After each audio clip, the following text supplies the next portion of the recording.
تم نے بھی مرنا ہے ہمارا ساتھ دو۔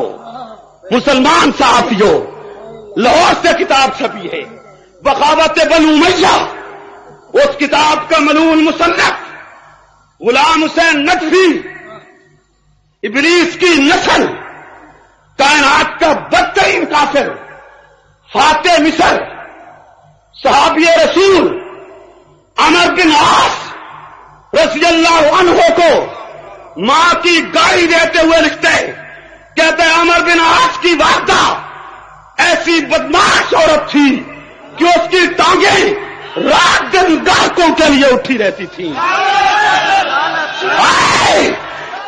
سنیو، او لیڈرو، او بغیرت سیاستدانوں، تم ہمیں اس کفر کے خلاف بولتے ہوئے فرقہ واحدت کا دعویٰ دیتے ہو۔ تمہاری ماں کو گالی نہیں، تمہاری بہن کو گالی نہیں، تمہاری بیٹی کو گالی نہیں، تمہاری دادی کو گالی نہیں، 1400 سال بعد صحابہ کی ماں کو گالی ہے، صحابہ لوائش ہو گئے۔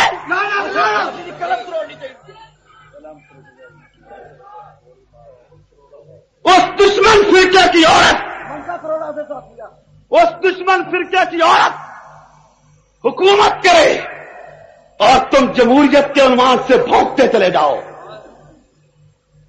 کیا ہوتی ہے جمہوریت؟ شیعہ دشمن اسلام ہے، شیعہ باغی اسلام ہے، شیعہ غدار اسلام ہے۔ بے نظیر شیعہ فرقے سے تعلق رکھتی ہے، نہیں رکھتی تو ریڈیو ٹی وی پہ اعلان کرے۔ کرنا چاہیے یا نہیں کرنا چاہیے؟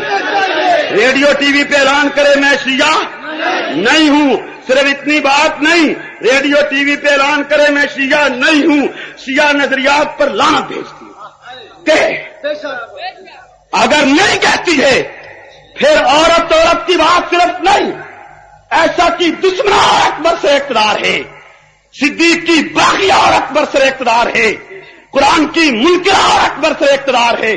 کیوں؟ شیعہ کے جو نظریات ہیں وہ قرآن کا انکار ہے، شیعہ کے جو نظریات ہیں صحابہ دشمنی ہے، شیعہ کے جو نظریات ہیں ختم نبوت کا انکار ہے، یہ تمام نظریات ہر شیعہ مرد کے ہیں، ہر شیعہ عورت کے ہیں۔ لہذا اس بنیاد پر اگر بے نظیر اعلان نہیں کرتی کہ میں شیعہ نہیں ہوں اور شیعہ نظریات پر لعنت بھیجتی ہوں تو اس کے خلاف عورت ہونے کی بنیاد پر بعد میں ہم اٹھیں گے، اس کے غیر مسلم ہونے کی بنیاد پر نمبر 1 پہ اٹھیں گے۔ اور توجہ کیجیے، ٹھہریے، محض لافظی نہیں، محض جذبات نہیں، صحافیوں، لیڈروں، شیعوں، سنو کلی صوفیوں، تمہیں چیلنج کرتا ہوں، جس شخص کو اختلاف ہو کہ میں نے شیعہ اثنا عشری کو کافر کیوں کہا ہے، وہ مجھے سپریم کورٹ اور ہائی کورٹ میں چیلنج کرے اور یہ کہے، ریٹ کرے کہ یہ مولوی شیعہ اثنا عشری کو کافر کہتا ہے اور غلط کہتا ہے، عدالت مجھے ملزم کی حیثیت سے طلب کرے، 6 مہینے 2 سال ہمارا کیس سماعت کرے، اگر ہم شیعہ اثنا عشری کو کائنات کا بدترین کافر ثابت نہ کر سکیں تو رب محمد کی قسم میں عدالت عالیہ کو اپنی موت لکھ دوں گا۔ اور صرف آپ سے نہیں، شیعہ سے کہتا ہوں، شیعہ امامیہ اثنا عشریہ، اگر تم نے ماں کا دودھ پیے، بوتل کا دودھ نہیں پیا، میرے اس چیلنج کو عدالت میں چیلنج کرو۔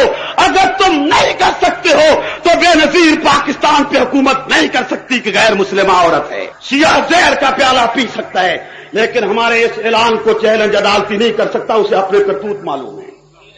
2000 سے زائد روایات شیعہ کتب میں موجود ہیں کہ یہ قرآن اصلی نہیں ہے۔ مقبول حسین دہلوی ملعون شیعہ مجتہد ترجمہ قرآن کے حاشیے پر 12ویں پارہ میں لکھتا ہے اور اس کی تائید 12 شیعہ مجتہدوں نے کی ہے۔ وہ 16ویں رکوع پہ حاشیہ لگا کے لکھتے، کہتا ہے یہ قرآن شراب خور خلفاء کی خاطر بدل دیا گیا ہے، اصلی قرآن امام مہدی کے پاس ہے۔ خود سوال پیدا کرتا ہے کہ پھر تم اس کو صحیح کر دو جب غلط ہے۔ کہتے ہیں کہ امام کے حکم سے ہم مجبور ہیں، جب تک امام مہدی نہ آئے ہم غلط قرآن پڑھتے جائیں گے، جس دن امام مہدی آئے گا قرآن اپنی اصلی حالت میں پڑھا جائے گا۔ سنیو، تم دل پہ ہاتھ رکھ کے غیرت کی گولی کھا کر بتلاؤ کہ یہ مسلمان ہے۔